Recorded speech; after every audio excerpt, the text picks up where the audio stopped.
Good afternoon, guys. It's me again, Mr. Castrejón.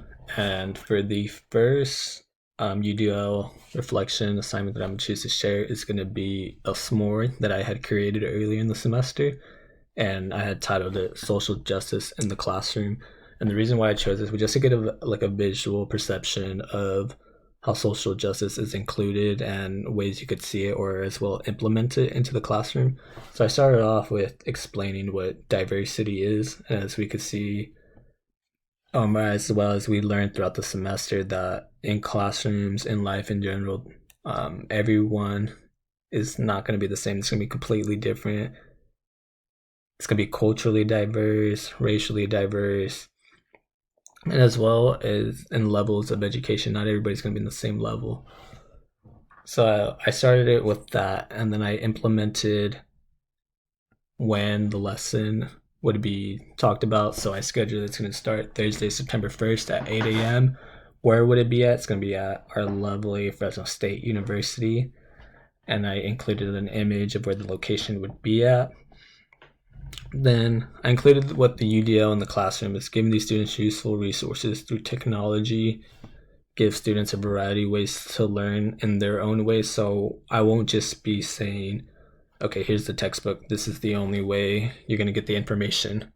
You're also going to be able to search up stuff. You're going to be able to watch videos. You're going to do what you feel is the best way for you to learn. And you're not just going to figure that out on yourself. I'm going to help you guys. I'm going to give you guys opportunities of different ways to learn.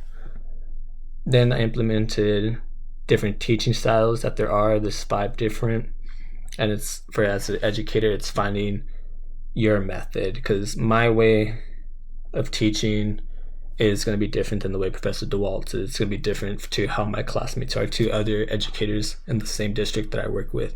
So I had that as finding what works best for you and how you could implement other teaching philosophies into how you like to teach.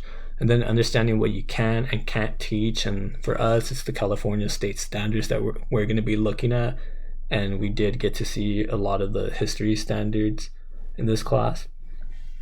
And then as well, I implemented group work, because students don't just learn from the teacher. They also learn from their peers, being able to socialize, work with them. So I put that in there to just making sure that it's not just going to be fully teacher-centered. And then I finished it with learning, translating to teaching. And for me, I put that in there, and as you can see in the image with the skull opening, you can see someone's brain, is that there is always room to learn more. And for me, as a learner and a future teacher, I know that I don't know everything. I know that as now, I still need to learn a lot, not just in teaching, but in life. But I am very open to learning. I know that I don't know everything.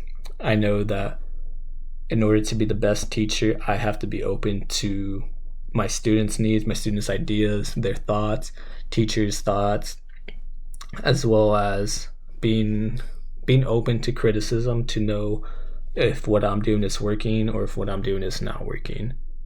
And if you guys need to contact me, here's my email for furthermore.